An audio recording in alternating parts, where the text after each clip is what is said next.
Ok. Eh ben, voilà. Bon, c'est un petit peu spécial aujourd'hui. Euh, c'est un petit peu une journée, voilà, d'un certain aboutissement, une étape assez importante dans ma vie. Donc, bah, je me présente, hein, voilà, moi, je m'appelle Lucas, euh, j'ai 26 ans et voilà, je suis en dépression chronique depuis très jeune, avec des idées voilà, suicidaires déjà qui ont apparu très jeune. J'y reviendrai un petit peu plus tard, je pense. Mais bon, voilà. Sinon, tout ça pour vous dire que moi, voilà, comment dire, l'objectif de cette vidéo, pour moi, voilà, ça va être ce qu'on appelle laisser son empreinte. À l'heure actuelle, voilà, aujourd'hui, j'ai obtenu la réponse euh, de l'AH, pardon, de l'AH, de la MDPH, qui m'a tout simplement, voilà, reconnu en tant que personne handicapée, donc entre 50 et 80%. Et du coup, voilà. Donc, bah, ça a été très dur pour moi, euh, surtout ces 2 dernières années. Pour vous expliquer un petit peu mon parcours, hein, euh, donc de ces 2 dernières années, le reste, j'y reviendrai peut-être plus tard. Mais voilà, ça a été très compliqué. L'année dernière, je n'allais pas du tout bien. Alors, ce qu'il faut savoir aussi, c'est que j'ai fait une tentative de suicide en 2016. Voilà. Euh, Parce que, bah voilà, probablement dépression à ce moment-là. Et voilà. Et bah, l'année dernière, en fait, moi j'étais un petit peu dans le déni.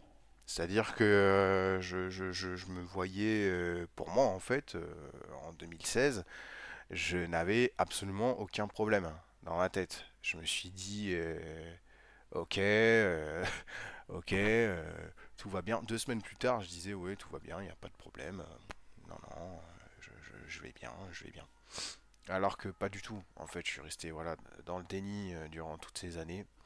Et c'est l'année dernière où j'ai été mis un petit peu face au mur, à un obstacle auquel je ne pouvais pas voilà, réchapper, qui était l'échéance du travail. Devoir aller travailler, etc. Ce qui fait partie de notre monde et ce qui fait tourner notre monde aussi. Voilà. Euh, Et pour moi, j'ai énormément de mal avec le travail, voilà, l'obligation, etc. Et euh, ayant fait plusieurs burn-out, comment dire, plusieurs abandons de poste, quoi, pour moi, c'était le cauchemar. Et là, à ce moment-là, je me suis dit, non, non, c'est pas possible. Et là, tout est revenu. Tout est ressorti, bah voilà, hein, mes idées noires, mon envie d'en finir concrètement. Et, et puis voilà, quoi, concrètement, un petit peu un effondrement intérieur. Et à ce moment-là, voilà, c'est là où je me suis dit, pour les gens qui m'aiment, euh, je me suis dit, je ne peux pas. Je peux pas partir comme ça. Surtout que la première fois où j'ai fait une tentative de suicide, voilà, bah, je n'avais absolument pas conscience de l'impact de mon acte sur mon entourage. Ma sœur, alors attention, c'est assez sensible hein, comme données. Ma sœur qui a dû essuyer mon sang. Euh, voilà, mes parents, mon père, etc., qui m'ont vu hein, avec, avec le bras ouvert. Je sais pas si on voit la cam là. Voilà. Bref, je me suis entaillé le bras dans l'espoir de me vider de mon sang. Voilà. Et enfin, bref, voilà, c'était très violent comme moment, très violent. Donc voilà, et Bah à ce moment-là, voilà, donc pour en revenir à l'année dernière, fin 2023, là ça n'allait plus et j'ai été mis en contact justement, j'ai été au RSA et j'ai été mis en contact avec une assistante sociale et j'ai fini par voilà signer un contrat d'engagement pour poursuite de soins parce que voilà moi je suis arrivé au rendez-vous et j'allais absolument pas bien. Vraiment ouais très frêle psychologiquement quoi. Je pleurais alors que je ne pleure jamais de base, même quand j'ai fait ma tentative, voilà. Enfin bref, c'était très violent. J'allais vraiment pas bien, psychologiquement, voilà. Euh, et, euh, et du coup, voilà quoi. Donc à partir de ce moment, j'ai commencé à faire introspection et à prendre soin de moi. Je me suis dit, bon, il est temps, voilà, de prendre soin de moi et de me rendre compte qu'il y a quelque chose qui ne va pas. Euh, et du coup, voilà, donc je suis allé voir, j'ai été mis en relation avec un CMP pour aller faire des diagnostics, etc. Ensuite, ensuite qu'est-ce qui s'est passé enfin bref, voilà, j'ai tout le processus, il a, il a process, quoi. Il s'est passé. Donc voilà, j'ai parlé avec des gens, etc., etc. On m'a demandé d'expliquer un petit peu les choses. Et, euh, et du coup, voilà. Donc, après tout ça, euh, j'ai vu un premier psychiatre donc, au sein du CMP qui était absolument pas dans l'empathie, hein. Moi, je lui expliquais que voilà, j'avais des problèmes avec le travail et je vais essayer de ne pas déformer les propos euh, qu'il a tenu. Je ne veux pas faire de diffamation ou quoi que ce soit. Et qu'est-ce qu'il m'avait sorti? Il m'avait sorti, je lui ai dit oui, mais j'ai beaucoup de mal avec le travail, je ne vais pas bien. Et en fait, il n'était pas dans la compréhension, en fait, parce que c'est comme ça. Voilà. Il y a des psychiatres qui vont être intelligents, qui vont être voilà, entre guillemets, lucides sur le monde qui les entoure et qui vont comprendre que la dépression, c'est pas que des gens qui vont chialer ou se plaindre et faire un gna gna gna, je vais pas bien. Non, c'est pas ça.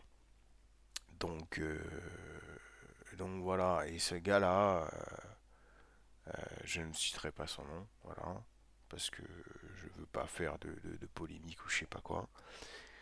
Et ce gars-là, il m'avait sorti quoi? Je lui disais voilà, que j'avais du mal avec le travail. Il me dit et au RSA, ils vous disent pas de faire quelque chose. Et je lui dis je savais même plus trop quoi répondre parce que c'était un peu particulier. Moi, je lui exprime une problématique et le gars, il me dit, il me ramène à ce problème en fait. Voilà. Et, euh, et du coup, voilà. Et à un moment, il me dit, ben, faut que vous allez, va falloir que vous travaillez, quoi, etc., etc.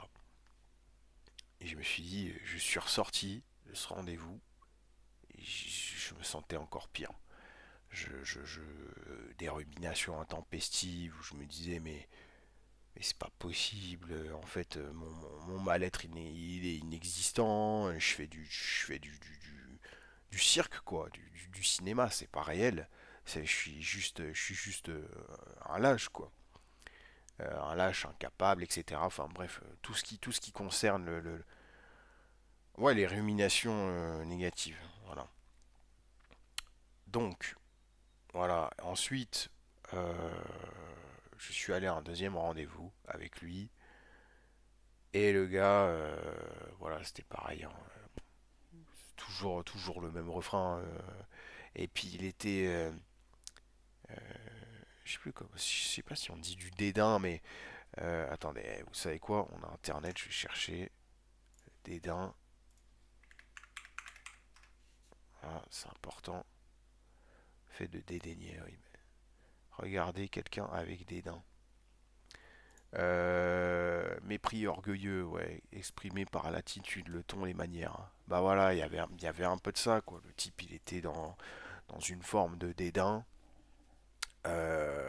où il ne prenait pas vraiment, en fait, sa consultation, dont moi, en considération.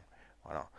Et je suis sorti de ça, sachant que j'étais vraiment bas psychologiquement, je me suis senti encore plus mal. Voilà, avec là cette fois-ci des idées suicidaires, etc. Et ensuite j'ai été un petit peu en errance pendant 2 à 3 mois parce que j'ai décidé d'arrêter absolument avec ce psychiatre.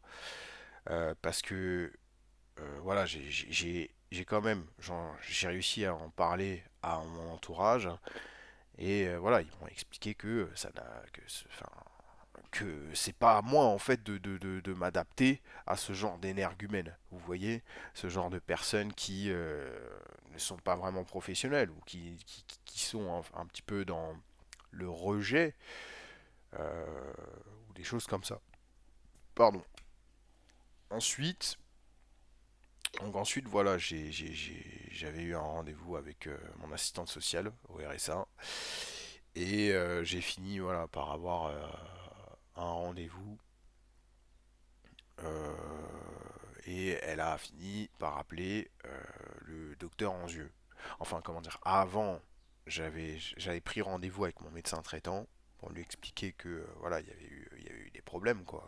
Je comprenais pas, je comprenais pas en fait au moment où j'ai eu mon premier psychiatre. Je lui ai dit mais attendez, je me sens pas bien, ça se passe pas bien. Et elle m'a dit non, non, mais il sait ce qu'il fait, c'est peut-être une façon de faire, une sorte de thérapie, je sais pas quoi. Bref, thérapie destructrice plutôt pour moi. Et du coup, voilà. Et ensuite, bah, à un moment, je suis allé la voir et je lui ai dit, ouais, non, non, c'est pas possible, je me sens pas du tout bien. Parce que je ne savais pas quoi faire en fait, j'étais perdu. Donc je me suis rendu au médecin. Euh, et c'est là où elle m'a dit, oh, bon, voilà, écoutez, c'est pas grave, je comprends. Et là, elle m'a orienté vers un autre psychiatre, dont je ne citerai pas le nom, bien sûr. Et du coup, voilà, donc j'ai eu un autre psychiatre, mon assistante sociale qui a appelé ce psychiatre en disant, voilà, moi j'ai quelqu'un en grande souffrance, même si ça se voit pas hein, sur le visage, le corps, etc. C'est dans la tête de toute façon la dépression. Et elle m'a dit voilà, j'ai quelqu'un en grande souffrance, concrètement. Et ensuite, voilà, j'ai réussi, parce que j'étais sur liste d'attente en fait, et j'ai réussi à obtenir un rendez-vous voilà, de cette personne. Donc, première consultation, voilà, pareil, effondrement. J'y suis allé, je pleurais, et puis ouais, j'étais pas bien du tout. Il m'a dit écoutez, voilà, vous êtes en dépression. Je lui ai aussi avoué que, parce qu'on m'avait prescrit des antidépresseurs, et j'étais absolument réfractaire en fait à l'idée d'en prendre parce que pour moi je n'avais pas de problème en fait, vous voyez. Euh, et à ce moment-là, voilà, moi je lui ai avoué. Je lui ai avoué, on m'a prescrit il y a 4 mois des antidépresseurs, mais je n'en ai jamais pris. Et c'est là où voilà, il m'explique que bah, les antidépresseurs, voilà, malheureusement des fois quand on tente des choses dans sa vie, mais qu'on n'a pas de résultat sans ces médicaments, justement, eh bien que ça peut être justement une bonne chose, ou voire même que c'est impératif quoi de partir sur un traitement. Et là voilà, il m'a prescrit des traitements donc durant 2024. Il m'a prescrit des traitements, etc. Et du coup voilà, donc plusieurs traitements, sertraline, on a testé plusieurs dosages, etc. Et jusqu'à stabiliser entre guillemets sur voilà de la venlafaxine, la motrigine, régulateur d'humeur, etc. Qu'on administre, je crois, pour des gens qui ont des troubles psychotiques, je sais plus trop quoi, et la bipolarité. Or moi, je ne pense pas être bipolaire. Euh, mais du coup, voilà. Donc, pour clore un petit peu toute cette phase-là, euh, bah, tout bonnement, voilà, moi comment dire, mon contrat d'engagement au RSA que j'avais fait début 2024, qui a duré un an, hein, il allait prendre fin là, début 2025. Et donc du coup j'ai dû re-signer un contrat d'engagement. Et donc un contrat d'engagement en attente de réponse, voilà. Et moi en fait l'objectif qui était donné euh, auprès de mon suivi là, enfin mon contrat d'engagement pour poursuite de soins, c'était la finalité, le dossier MDPH à déposer. Voilà. Donc, ce que j'ai effectué en janvier, il a été reçu le 28 janvier à la MDPH voilà, de la Haute-Vienne, de ma ville. Et du coup, voilà, donc bah, c'était très long, honnêtement. C'était très long. Moi, j'avais exprimé hein, tout bonnement que pour moi, en fait, déjà de passer cette phase d'acceptation d'être malade, le dossier MDPH pour moi, qu'on accepte, qu'on m'octroie une reconnaissance handicapée, une aide financière, etc. Pour moi, c'était le fait de comprendre, accepter que je suis malade, que ce n'est pas de ma faute, que mon cerveau est comme ça. Voilà. Et je vais y venir après, je vais expliquer hein, tout bonnement.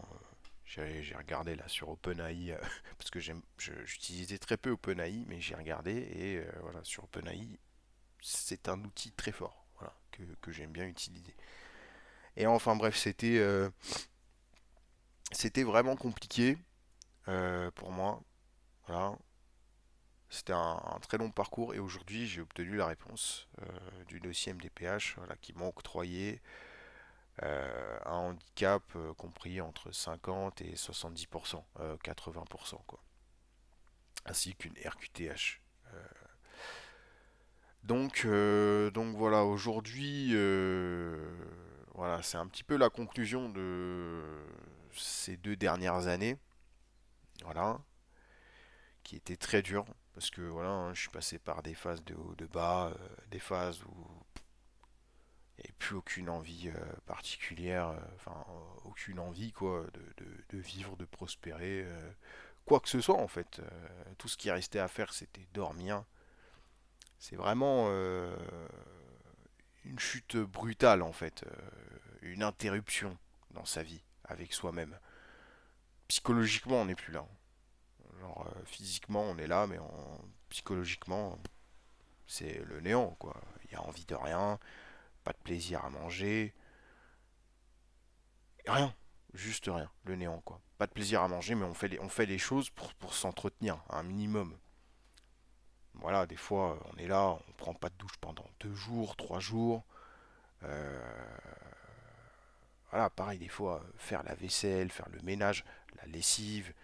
Je me suis trompé de côté, la lessive. Il y a plus rien, quoi. Plus rien qui existe. Donc voilà.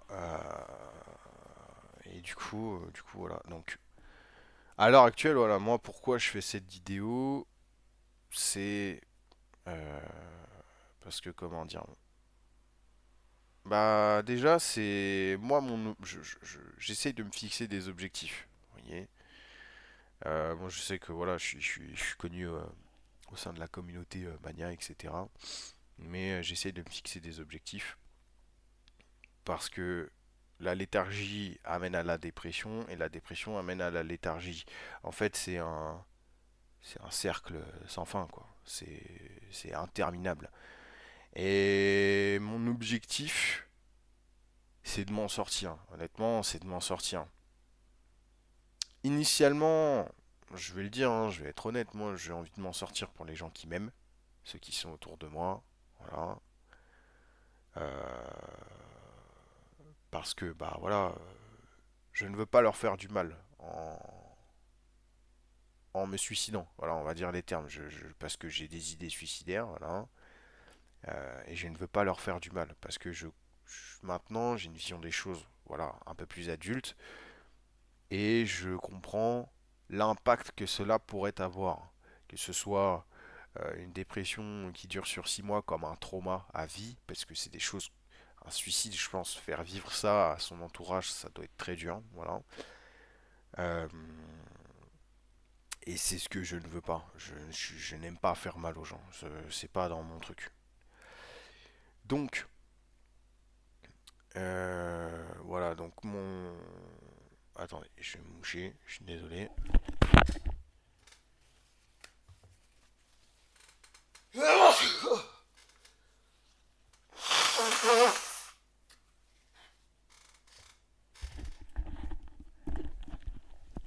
Pardon. Donc voilà, donc il y a mon psychiatre qui m'a expliqué quelque chose. Donc ce n'est pas mon psychologue. Et il m'a expliqué que chacun a sa place dans la société, que chacun a son rôle à jouer. Vous voyez. Et moi je me suis dit, à mon échelle, malgré tout, on va être honnête, on va utiliser les termes, malgré toute la merde qu'il y a dans mon cerveau, voilà, la dépression chronique sévère, tous les schémas de pensée qui perdurent déjà depuis des années, malgré tout ça, j'essaye d'avancer. J'essaye d'avancer, je veux avancer, je veux me battre, je veux arriver, voilà, à trouver le bonheur, à trouver quelque chose, une raison d'exister durablement. Voilà. Pas juste d'être là, de errer, d'errer, de jouer au jeu, de... Non, ça c'est un petit peu des objectifs bateaux, et personnels surtout. Mais quand surtout notre personne est justement comment dire, ce qu'on veut supprimer, quoi, bah en fait ça n'a aucune valeur. Voilà. Donc moi, voilà, mon psychiatre m'a dit que chacun a son rôle à jouer dans la société. Voilà. On a tous notre place dans la société, que ce soit en tant que personne malade. euh, et puis voilà, en fait, le monde est constitué comme ça. Le monde est fait de différentes personnes. Il faut de tout pour faire un monde. Il y a des guerres, il y a des conflits, il y a de la pauvreté. Il y a plein de choses qui sont comme ça. Moi, je suis là à l'heure actuelle. J'ai conscience que je suis dans un bâtiment euh, euh, voilà, qui est bien construit, qui ne menace pas de s'effondrer, etc. Alors qu'il y a des gens qui sont dans une misère totale euh, et qui font tout pour s'en sortir. Vous voyez, on ne n'est pas tous en fait égaux. C'est quelque chose qui est super important. Voilà, à comprendre, c'est une notion super importante, que ce soit ici en France ou n'importe où. Donc voilà, enfin, du moins c'est ma vision des choses. Mais tout ça pour vous dire que, bah voilà, ce qui est important, ouais, c'est ça. J'essaie de trouver un objectif. Aujourd'hui, euh, ma vidéo, voilà, c'est le but. Le but, c'est de... J'aimerais créer une sorte de base de données pour les gens, réunir des gens qui aussi sont dans une certaine souffrance, qui ont besoin potentiellement d'une certaine reconnaissance, euh, et aussi, comment dire, je sais pas trop comment expliquer la chose, mais participer, œuvrer à l'évolution, en fait, vous voyez, l'évolution sur le plan scientifique, médical, etc. Et le fait justement de donner des informations, de créer une certaine base de données, voilà, de référence entre guillemets d'une personne qui est atteinte d'une maladie, peut permettre à des gens de comprendre la chose, voilà. Parce que bah voilà, il y a plein d'autres maladies. Souvent en plus tout ce qui concerne les maladies psychiques, ce sont des choses qui sont tabous parce que ce n'est pas vu. C'est pas quelque chose de visible. On peut pas voir mon cerveau. On peut pas voir, je sais pas, par exemple, certaines parties atrophiées par manque d'activité. etc. On ne peut pas avoir tout ça. C'est pas possible. Là, physiquement, on me voit, regardez, je souris, je vais bien, je rigole, mais on voit pas que je suis en dépression chronique. Vous voyez? Donc c'est ça le truc, c'est ça le vice en fait d'un trouble mental, comme quelqu'un qui a voilà, je sais pas, un trouble de la personnalité, etc. Mais qui va réellement lui causer des problèmes dans sa vie, vous voyez? Et voilà, donc bah moi voilà, j'aimerais bah, créer une base de données pour des gens qui ne vont pas bien, pour des gens voilà enfin concernant la dépression, hein, je suis pas spécialiste, je suis pas médecin ou quoi que ce soit. Et du coup voilà. Donc ce qu'il faut comprendre, j'ai cherché hein, sur OpenAI. Voilà, ce qu'il faut comprendre, c'est que la dépression, voilà, comme ils le disent, donc la dépression est une maladie complexe qui implique des changements à la fois biologiques, psychologiques et sociaux. Au niveau du cerveau, elle se manifeste par des altérations de la chimie cérébrale, de la structure cérébrale ou du fonctionnement des circuits neuronaux. Voilà. Donc en gros, qu'est-ce que ça veut dire? Bah, concrètement, ça veut dire que il y a certaines parties du cerveau, voilà, qui vont être affectées à cause de ce déséquilibre chimique. Euh, donc une mauvaise transmission de neurones, etc.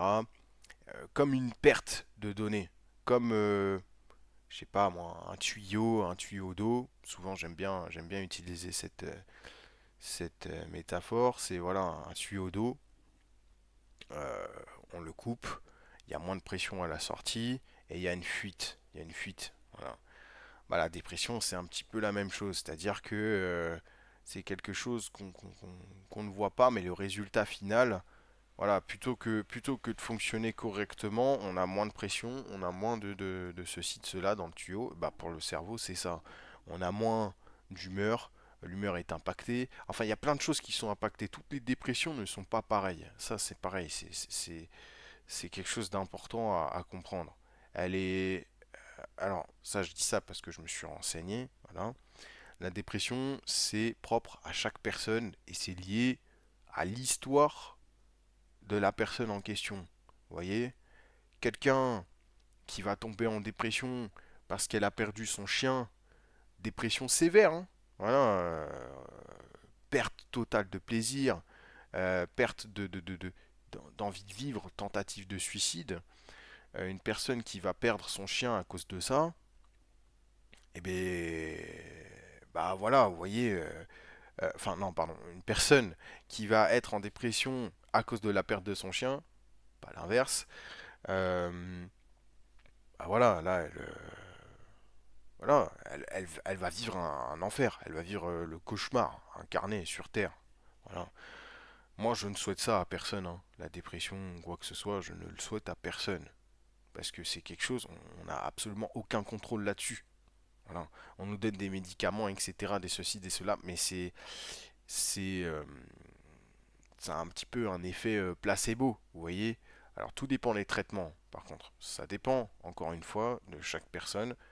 Des fois, les médocs peuvent réagir, des fois non. Voilà. Mais moi, pour moi, ça a un effet placebo. Ça n'enlève pas mes pensées existentielles, négatives, pessimistes, etc. Voilà. Et donc voilà, là où je voulais en venir, c'est qu'une personne qui est en dépression parce qu'elle a perdu son chien, et ça peut arriver, hein, comme on le dit, il faut tout pour faire un monde. Et une personne, par exemple, qui est en dépression parce que elle a vu ses parents mourir sous des décombres à cause d'une bombe, je sais pas quoi, une catastrophe extrêmement violente, la finalité pour ces deux personnes qui ont un parcours complètement différent, c'est le suicide. La dépression, voilà, c'est ça, c'est une maladie. Le cancer, c'est une maladie. Euh, Il y a plein de maladies comme ça. Et en général, une maladie, qu'est-ce qu'elle engendre si elle n'est pas traitée? La mort. Voilà. Euh, c'est toujours négatif dans tous les cas, c'est toujours négatif. Et la finalité entre ces deux personnes, c'est la mort, le suicide. Ces deux personnes vont œuvrer eux-mêmes pour voilà, participer, enfin créer leur propre mort. Voilà. Donc voilà, en fait, la dépression, c'est pas quelque chose qu'on contrôle, c'est pas quelque chose qu'on choisit non plus, et c'est propre à chacune personne. Ce qui est important, c'est de déconstruire ça, de comprendre que c'est réellement une pathologie, quelque chose de l'ordre qu'on ne voit pas, voilà, de l'ordre physique, on n'a aucun contrôle là-dessus, physique, chimique, etc.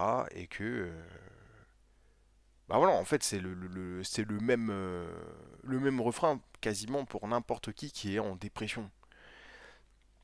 Donc voilà, c'est vrai qu'au sein de la société, on peut se dire, ouais, quelqu'un qui est en dépression, ah, vas-y, mais gros, bouge-toi les fesses, va bosser, fais du sport, ou donner il y a des gens, voilà, qui sont toujours dans la méchanceté. Ils vont être là, ouais, mais gros, tu te fous de ma gueule, mais t'es une merde, t'es fragile, t'es ceci, t'es cela. Ou comme quoi, des fois, des gens ils disent oui, mais c'est qu'une question de pensée. Non, non, c'est pas comme ça. C'est pas comme ça que ça fonctionne. Et, et si seulement ça fonctionnait comme ça, moi je serais super heureux. Je serais super heureux de me débarrasser de cette merde dans ma tête. Voyez. Euh, mais bon, on choisit pas. Et bah, c'est important ouais, de comprendre qu'on n'a aucun champ d'action là-dessus. Voilà, à part des thérapies, etc. Et qu'on n'a pas le choix. On ne choisit pas de se prendre une dépression dans la gueule, quoi. Et bah voilà, la dépression, elle va. C'est ça en fait qui est traître. C'est que la dépression va. Elle va affecter voilà, certaines parties du cerveau qui vont provoquer une baisse de morale extrême, par exemple, dans certains cas, euh, et par exemple des ruminations, du pessimisme, euh, une partie du cerveau qui va gérer la vision de soi-même, donc une baisse d'estime de soi. En fait, il y a vraiment une sorte de diminution.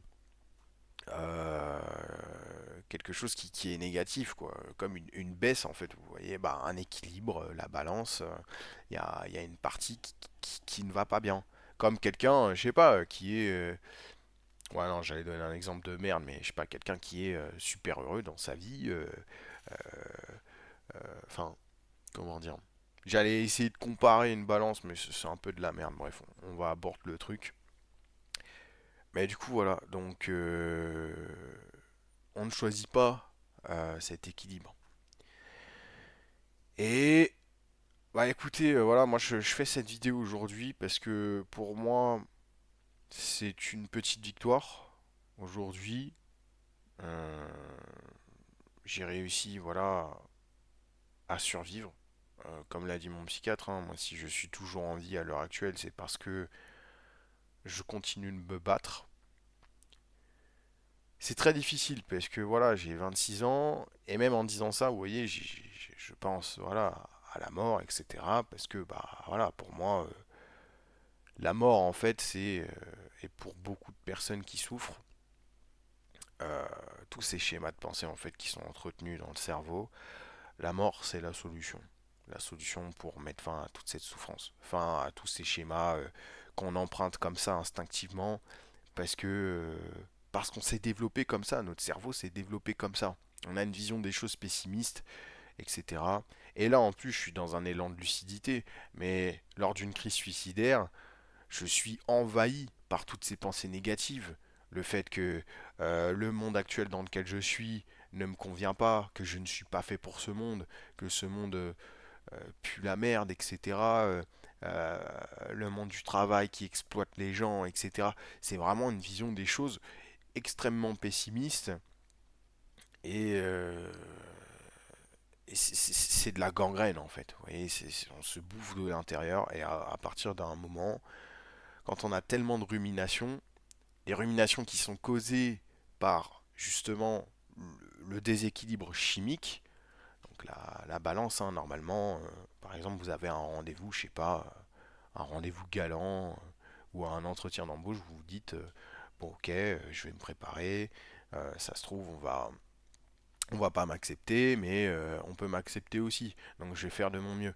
Mais quelqu'un qui est en dépression, par exemple, qui est extrêmement pessimiste, il va se dire, il va sombrer, il va se dire putain, mais je suis une grosse merde, euh, ça va pas passer, il va être extrêmement anxieux, euh, il va se dire putain, en fait il va relever que le négatif. Il va se dire putain, mais c'est fou, je suis, comment je vais faire, etc. Et si jamais par exemple, je sais pas, je suis mal habillé de telle façon, si jamais je suis ma langue elle fourche ou des trucs bébêtes, hein, mais bébêtes, mais pour les gens qui sont normaux entre guillemets, ça peut paraître bébête, mais pour la personne qui le vit, en fait, c'est une grande souffrance parce qu'elle rumine sur ça, ça lui destroy le mental, voilà. Et c'est ça en fait. Et il n'y a pas cet équilibre. Donc on sombre, et voilà. Et généralement, bah, quand ça va pas, en plus de sombrer comme ça, de ne pas être stable psychologiquement, bah ça handicape les gens. On n'est pas capable en fait d'avoir une faculté de discernement euh, saine. Euh, L'équilibre en fait, il n'y a pas d'équilibre. Et tout ça, c'est causé par la dépression, par ce déséquilibre chimique.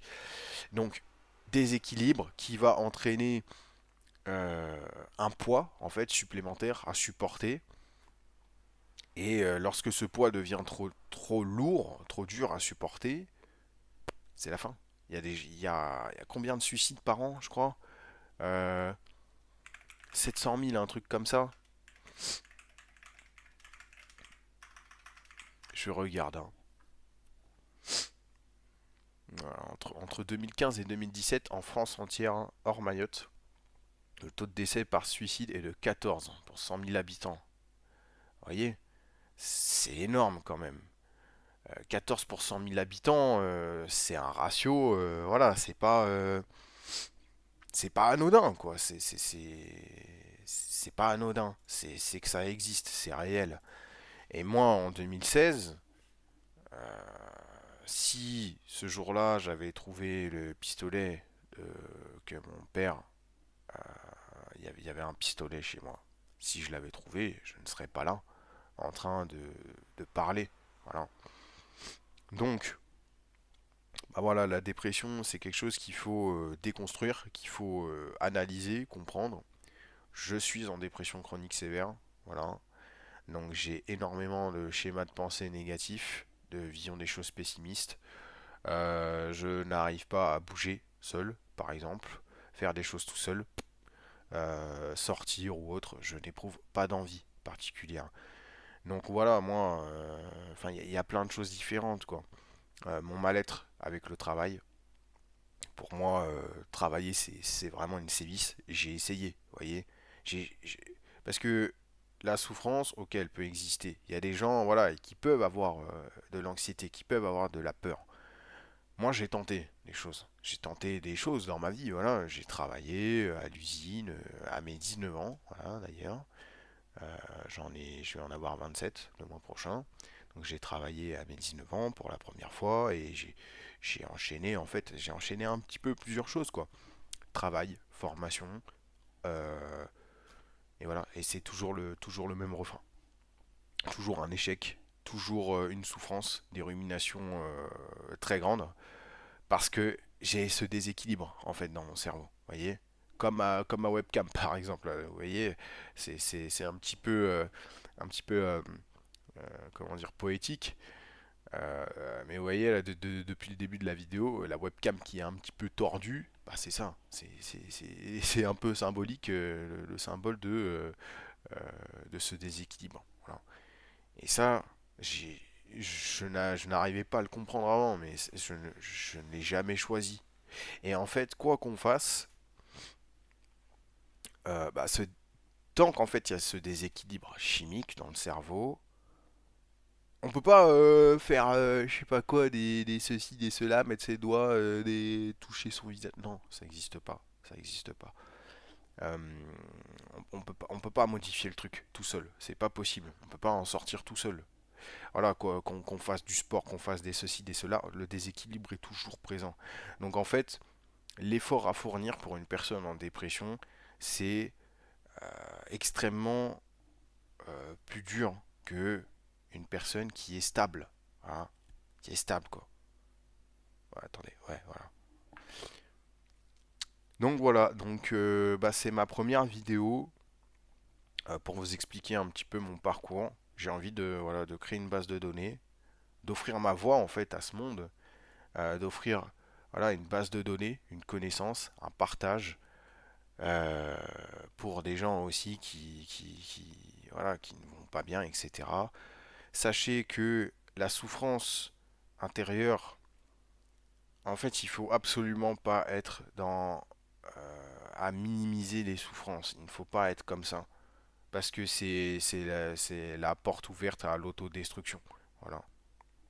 Moi, c'est ce que j'ai fait durant 20 ans, de par mon vécu, de par tout ce que j'ai eu. J'ai tout le temps minimisé ma souffrance, etc. Je l'ai ignoré. Et au bout d'un moment, en fait, plus on fait ça et plus la souffrance grandit, plus le déséquilibre grandit. Vous voyez, les schémas de pensée négatifs, pessimistes perdurent, donc ils s'étendent encore plus. Voilà, bah, c'est comme un cancer, quoi. Le cancer, il va aller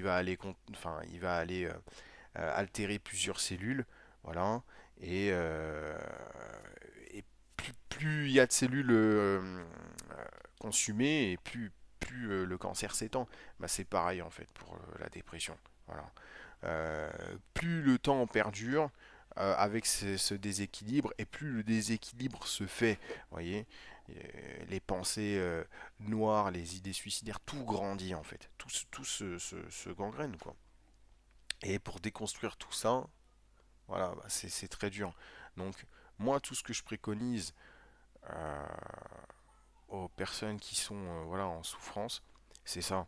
C'est de parler, de mettre des mots. Si vous ressentez une souffrance, déjà, si vous ressentez un mal-être, des envies d'en finir, ça c'est vraiment à alerter. Il faut pas prendre les choses à la légère. Et les gens autour de vous, c'est pas à vous de vous adapter, c'est les gens autour de vous qui doivent comprendre que ça ne va pas. S'ils n'en sont pas capables, c'est leur problème. Vous avez pas à vous adapter à eux, voyez? Parce que vous êtes comme vous êtes, vous ne l'avez pas choisi. Voilà. Donc ça c'est très important à comprendre. Et puis ensuite c'est comme ça quoi. Il faut essayer de s'en sortir. C'est beaucoup plus facile à dire qu'à faire. Moi pour moi j'ai réussi un combat mais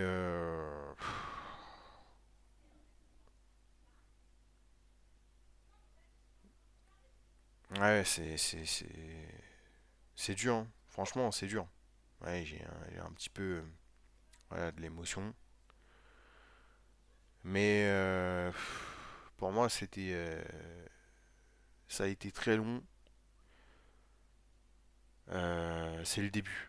Pour moi, c'est le début. J'essaye le début où je vais pouvoir essayer de remonter la pente. J'y aspire sincèrement, vous voyez.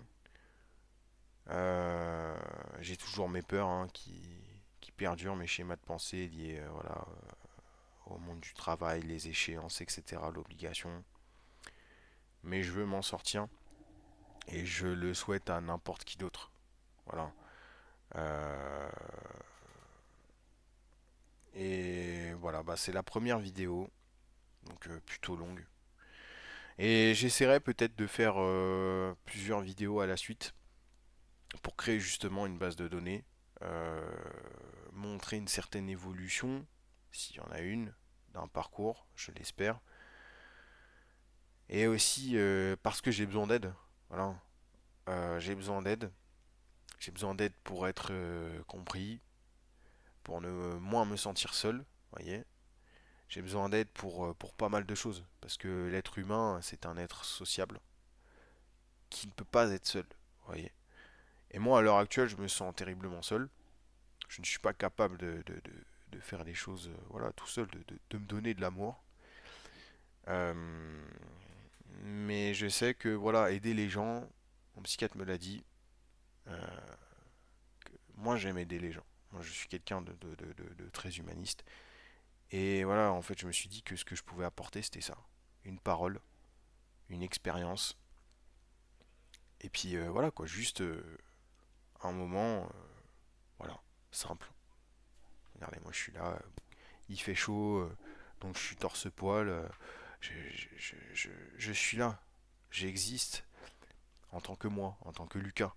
Il n'y a pas de filtre, il n'y a pas de ceci, de cela, de ouais, bla bla bla. Non, moi j'en ai rien à cirer, moi, d'être, de faire partie d'un algorithme ou quoi que ce soit, je sais pas quoi. Moi, tout ce que je veux, c'est juste être entier. Certaines personnes regarderont, d'autres non. Moi, j'espère que tout ce que je souhaite, c'est aider les gens. Voilà. C'est que ce soit quelque chose qui a un réel apport, quoi. Donc, euh, donc voilà. Eh bien, écoutez, voilà, je pense que pour moi, ça va être la fin de cette vidéo. J'essaierai d'en faire d'autres. Voilà. Même s'il n'y a pas beaucoup de vues au début, moi, c'est pas vraiment ce que je recherche, mais c'est au moins d'expliquer une certaine évolution. Peut-être que ça fera du bruit hein, au bout d'un moment. Mais je le fais aussi pour moi, vous voyez. Et, euh, et du coup, voilà. Donc, bah écoutez, pour les personnes qui regarderont, euh, bah tout simplement, voilà, hein, qui ont regardé, etc., jusqu'ici, qui ont tout écouté, merci. Euh, merci à vous, parce que c'est la moindre des choses hein, de remercier. J'ignore pas le fait qu'il n'y aura pas forcément des centaines de personnes qui regarderont, mais voilà. Et, euh, et voilà, et puis bah, je vous dis à plus tard pour la suite des événements. Euh, et voilà, c'est le début du combat. Pour moi, c'est le début du combat. C'est le début d'une guérison que j'espère. Vous voyez. Et puis voilà quoi, d'essayer de trouver ma voie, trouver quelque chose, trouver une empreinte, mon rôle à jouer. Voilà. Donc écoutez, prenez soin de vous. Et puis bah, je vous souhaite tout bonnement une bonne journée. Voilà. Au revoir.